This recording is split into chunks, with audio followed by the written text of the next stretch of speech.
The Barents Sea churned violently as the submarine sliced through its frigid waters. Captain Mikhail Petrov stood rigid in the control room of the Severodvinsk-class nuclear submarine, his weathered face illuminated by the blue glow of radar screens. Intelligence had confirmed it. An American Virginia-class submarine had breached Russian territorial waters in the Arctic Circle, mere kilometers from Russia's Northern Fleet submarine base at Gadjievo. Sonar contact holding steady at bearing 047, depth 180 meters, reported the sonar operator, his voice tense. Definitely NATO signatures, Captain. Petrov nodded grimly. Maintain distance. Continue tracking. The intrusion was no accident. 3 days earlier, satellite imagery had detected unusual NATO naval activity near Norway's Svalbard archipelago. Now their suspicions were confirmed. American submarines were probing Russian defenses, testing reaction times, perhaps even mapping the seafloor topography where Russia's nuclear deterrent submarines regularly patrolled. What the Americans didn't realize was that they were being watched far more closely than they imagined. 3,000 kilometers away in Moscow, President Vladimir Putin sat alone in his private study at the Novo-Ogaryovo residence outside Moscow. The wood-paneled room remained dimly lit as he studied the encrypted report that had just arrived from the Northern Fleet commander. His piercing blue eyes moved methodically across each line of text, his expression revealing nothing. Outside, the first snow of November dusted the grounds, creating an atmosphere of pristine stillness that belied the crisis unfolding in the far north. Putin set the report down and reached for the secure phone. Arrange an emergency meeting of the Security Council. 1 hour. Kremlin. Top secret protocols. Across Moscow, black government sedans began collecting Russia's most powerful men. Defense Minister Sergei Shoigu was extracted from a military inspection. FSB Director Alexander Bortnikov abandoned a counterterrorism briefing. Foreign Minister Sergei Lavrov cut short a diplomatic reception. Within 40 minutes, they were all seated around the heavy wooden table in the Kremlin's most secure conference room. Putin entered last, the room falling silent as the door closed behind him. He carried no papers, no notes. The information was already committed to memory. Gentlemen, Putin began, his voice measured and calm. At 0340 hours this morning, our Northern Fleet detected an American Virginia-class submarine in our territorial waters near Gadjievo. This is the third such incursion in 2 months, but this time, they ventured closer to our submarine pens than ever before. His gaze swept across the room. They are mapping our underwater defense grid. This is not a routine NATO exercise. Shoigu cleared his throat. Mr. President, we have been tracking their movements. The Americans are systematically probing the seafloor infrastructure that supports our early warning systems. We believe they are preparing contingencies to neutralize our strategic deterrent capabilities. Putin's expression remained unchanged, but his voice took on a sharper edge. This is unacceptable. The Americans think they can operate in our waters with impunity. They forget that the Arctic is Russia's strategic frontier. Nikolai Patrushev, Secretary of the Security Council, leaned forward. Intelligence suggests this is connected to their new sonar technology, supposedly capable of detecting our submarines even with the new silent propulsion systems. If true, it threatens our second strike capability. Putin nodded slowly, which is precisely what they want. He stood up and walked to the wall-mounted map of the Arctic Circle. The Arctic holds 25% of the world's undiscovered oil and gas reserves. As ice recedes, new shipping lanes are opening. Whoever controls these waters controls the future global economy. His finger traced a path through the Barents Sea. America seeks to deny Russia its rightful place. For several moments, silence hung in the room as the implications sank in. "What are your orders, Mr. President?" asked Shoigu. Putin turned from the map, his decision already made. We will launch Operation Polyarny Shchit, Polar Shield. A demonstration of force and capability that will remind NATO why the Arctic has always been Russia's domain. The diplomatic ramifications will be severe, Lavrov cautioned. The Americans will claim we're escalating. Putin's mouth formed a thin smile that didn't reach his eyes. Let them. While they hold press conferences, we will secure our interests. Gentlemen, I want operational plans on my desk in 6 hours. As the officials filed out, Putin motioned for Shoigu to remain behind. Sergei, he said once they were alone, there is another matter. Our special project at Novaya Zemlya, how soon can it be operational? Shoigu's expression registered brief surprise.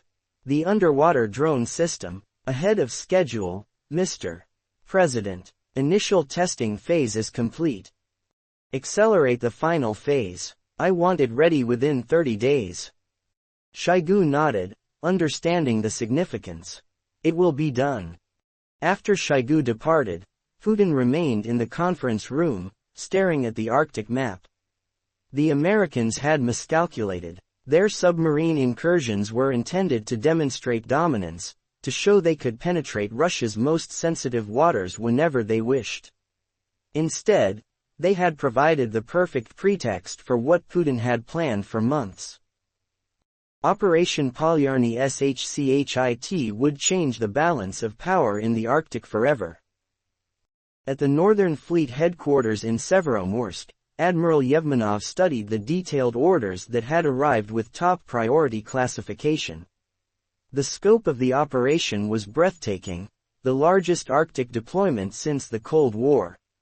Every available surface vessel and submarine would participate, along with special forces, Arctic-trained infantry brigades, and the newest hypersonic missile systems. Ambitious doesn't begin to describe it, muttered Captain First Rank Volkov, his chief of staff. The president is sending a message, Yevmenov replied. One that will be unmistakable. Within 24 hours, Russian naval activity exploded across the Arctic. Nuclear submarines departed their bases on training exercises. Surface vessels began moving through the Northern Sea route in formation. Strategic bombers commenced patrol flights along the Arctic periphery, carefully remaining in international airspace but making their presence known. In Washington, the activity triggered emergency meetings at the Pentagon and White House. Satellite imagery showed Russian forces mobilizing at an unprecedented scale. Intelligence analysts worked through the night, trying to determine if this was merely a show of force or the prelude to something more ominous. 3 days into the operation, Putin made his first public appearance at the Northern Fleet headquarters. Dressed in a dark naval parka with the Russian flag emblazoned on the shoulder, he toured the command center, television cameras broadcasting his visit to the nation. Russia has always been and will always remain an Arctic power, he declared, standing before a map display showing the massive Russian deployment. Recent foreign activity near our shores reminds us that we must remain vigilant in protecting our northern borders. Operation Polyarny Shchit demonstrates our unwavering commitment to securing Russia's Arctic interests. The message was crafted for multiple audiences, reassurance for domestic consumption, a warning to NATO, and a signal to potential allies like China that Russia would not be intimidated in its own backyard. What happened next shocked the Kremlin and the world. At 0217 hours, an urgent message arrived at the Northern Fleet headquarters. The American Virginia-class submarine had been detected again, but this time, it was not alone. 2 more NATO submarines, one British, one likely Norwegian, had entered the Barents Sea and were shadowing Russian naval movements. Admiral Yevmenov immediately contacted Moscow. Mr. President, the Americans are not backing down. They've increased their presence. Putin's response was immediate. Implement Phase 2. Phase 2 had been planned as a contingency, to be activated only if NATO escalated. It involved the deployment of Russia's newest and most secretive weapon system, the Poseidon underwater nuclear drone, a massive nuclear-powered torpedo capable of traveling thousands of kilometers autonomously, potentially carrying a nuclear warhead. Within hours, the specialized submarine Belgorod quietly departed its dock at Severodvinsk. Unlike other vessels participating in the visible show of force, the Belgorod's mission was covert. It carried several Poseidon drones, not armed with nuclear warheads for this mission, but ready to demonstrate their reach and undetectability.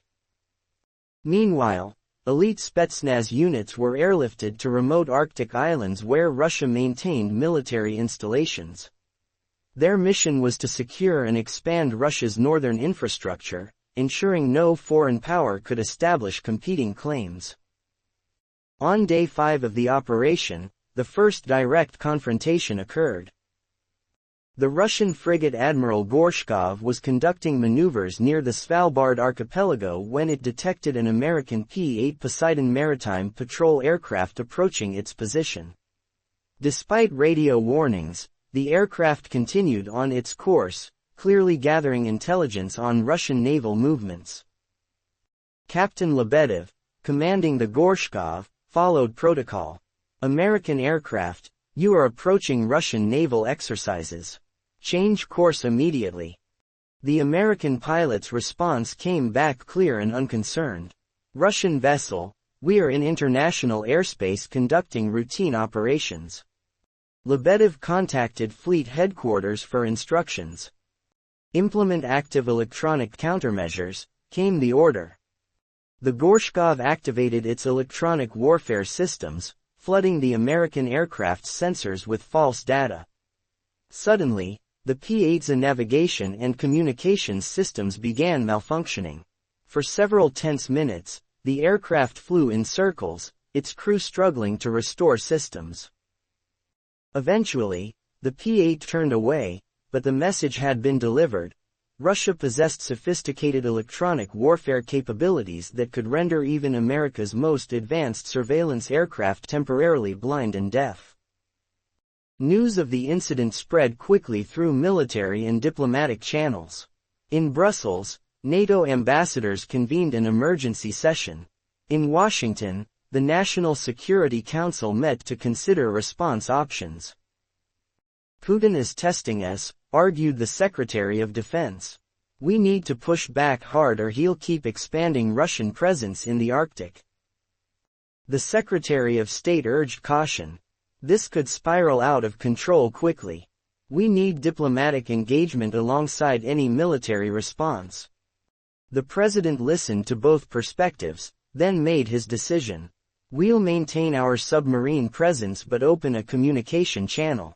Tell the Russians we're ready to discuss Arctic security, but we won't be intimidated. What Washington didn't know was that Putin had anticipated this exact response. The confrontation had been calculated precisely to bring the Americans to the negotiating table, but from a position where Russia held the initiative.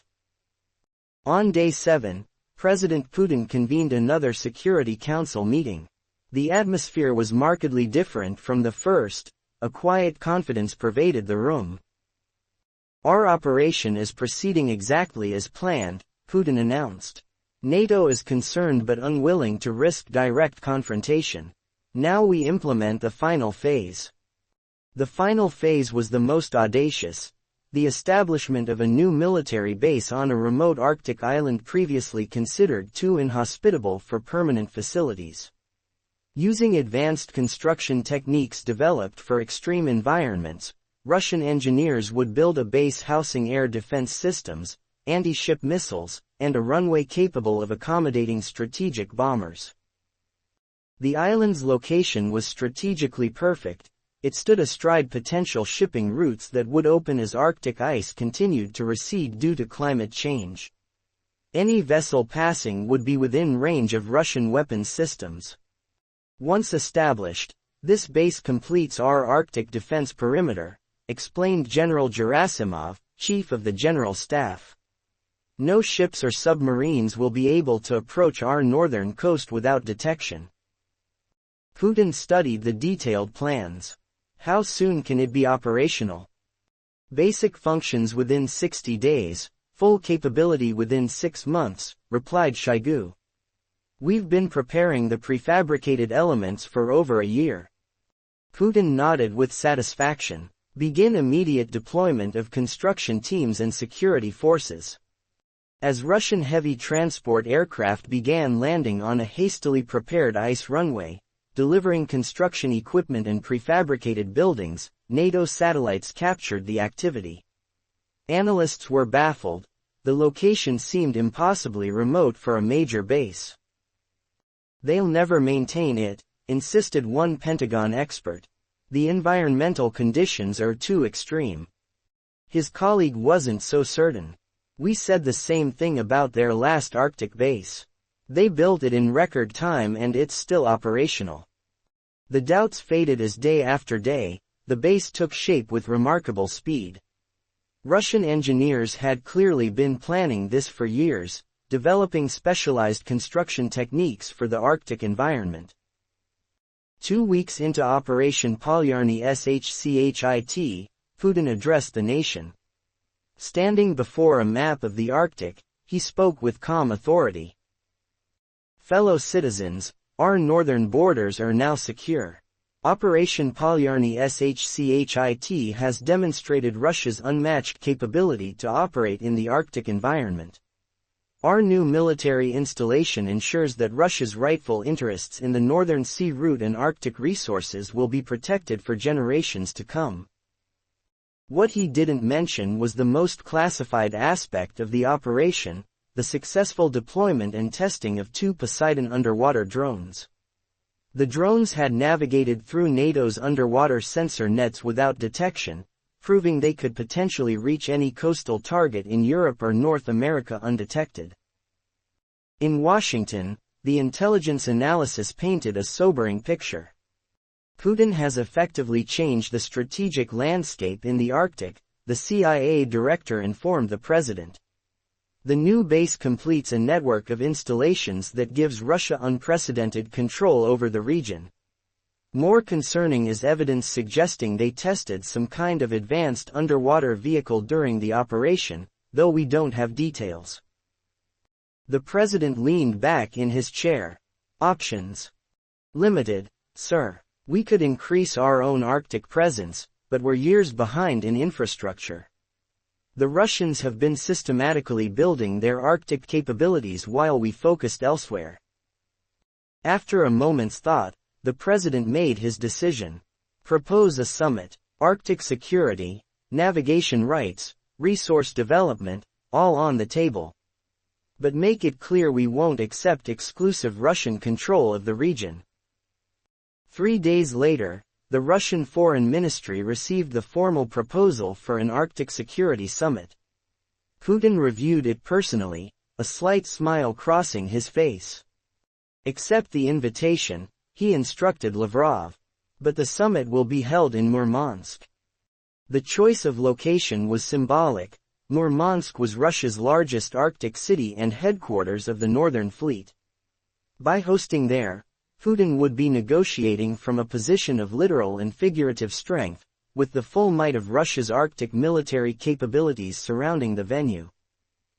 As preparations for the summit began, Operation Polyarny Shchit officially concluded.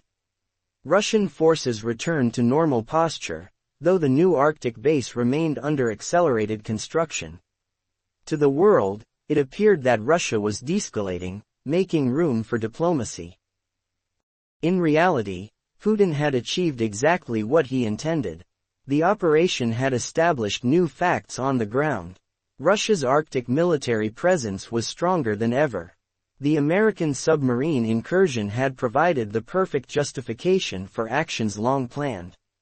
And now, Western leaders would come to Russian territory to negotiate, implicitly acknowledging Russia's dominant position in the region. 1 month after the operation began, Putin visited the Northern Fleet submarine base at Gadjievo. In a private ceremony, He awarded medals to the officers and crew who had tracked the American submarine.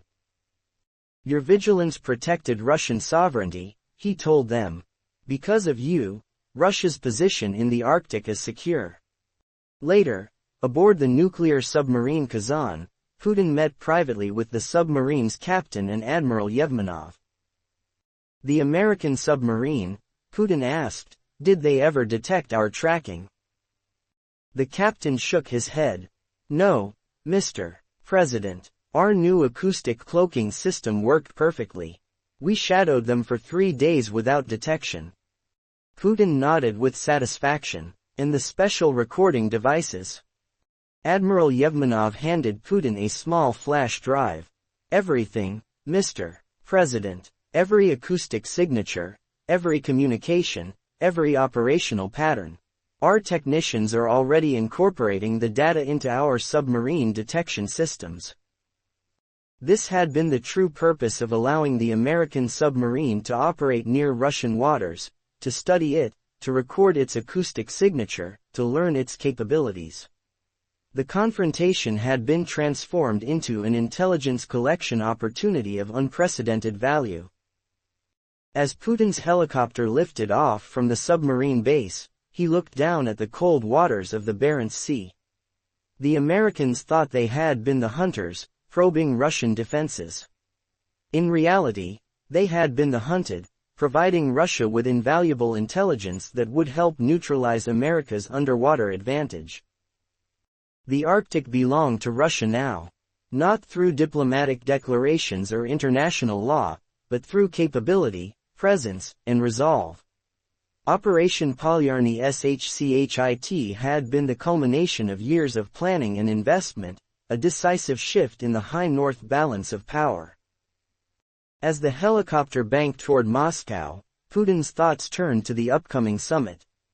The Americans would come with demands, conditions, expressions of concern. He would listen patiently, offer minor concessions on peripheral issues. But the fundamental new reality was non-negotiable. Russia had reclaimed its historic role as the dominant Arctic power. And under Vladimir Putin's leadership, it would never relinquish that position again. 2 days before the Arctic Security Summit, Putin made an unannounced visit to the secret facility at Novaya Zemlya where the Poseidon underwater drones were developed. The project's chief designer, Mikhail Kovalev, personally guided the tour. The tests during Operation Polyarny Shchit exceeded all expectations, Mr. President, Kovalev explained, displaying detailed performance data.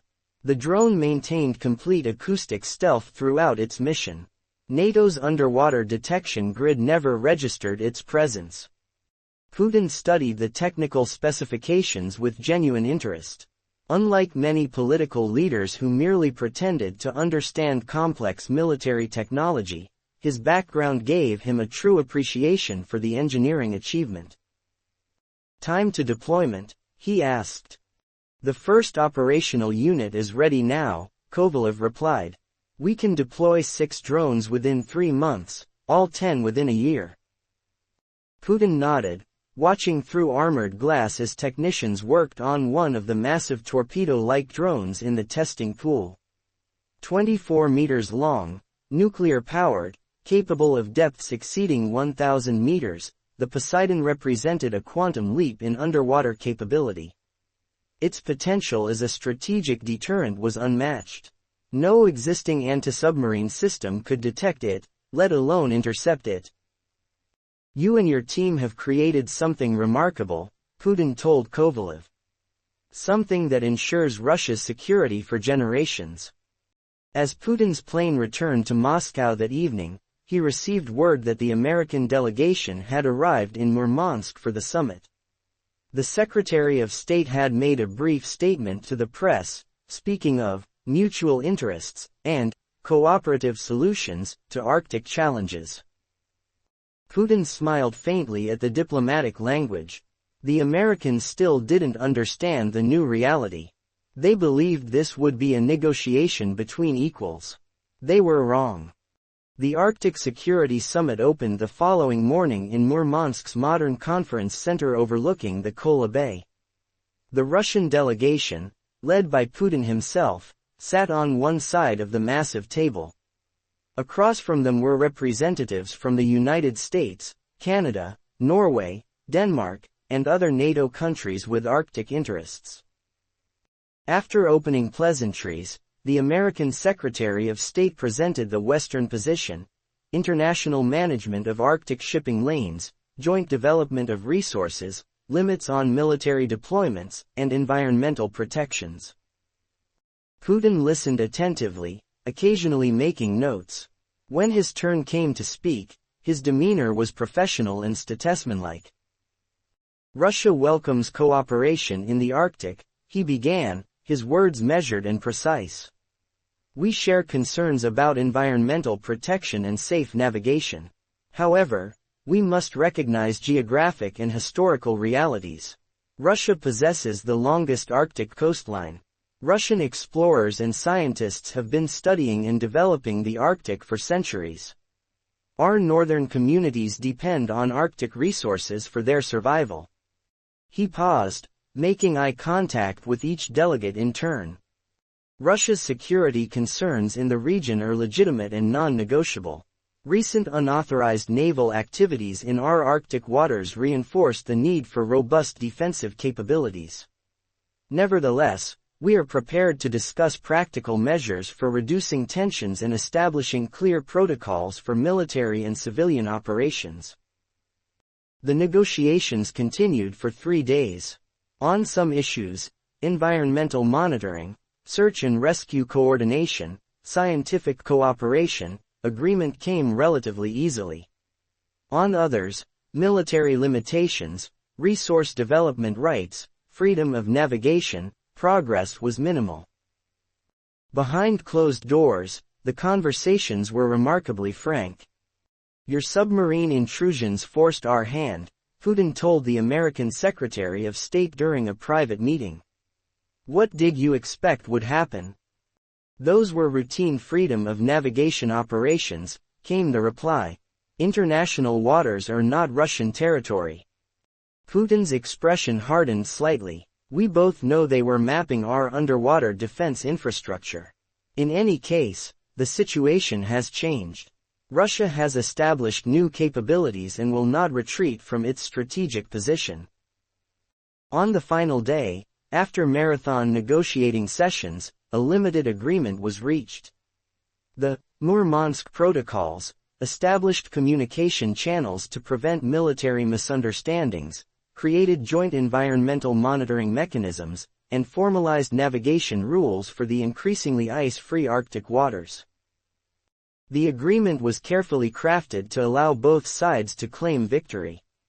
Western leaders praised the diplomatic breakthrough.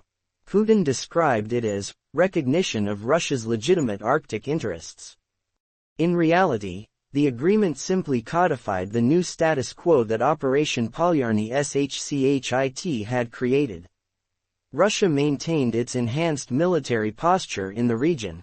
The new Arctic base continued construction without impediment. And most importantly, the deployment of the Poseidon underwater drones proceeded on schedule, unknown to the West.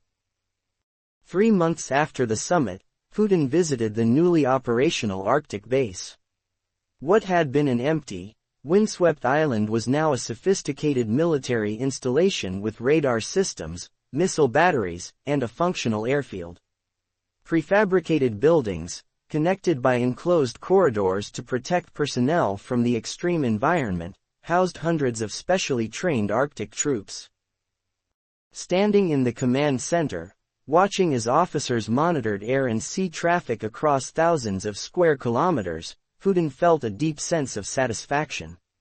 This base completed Russia's Arctic security perimeter, a network of installations that gave Moscow unprecedented control over the region's strategic approaches. From here, we can detect any vessel or aircraft approaching Russian Arctic waters, explained Colonel Baranov, the base commander. Nothing can reach our northern coast without our knowledge.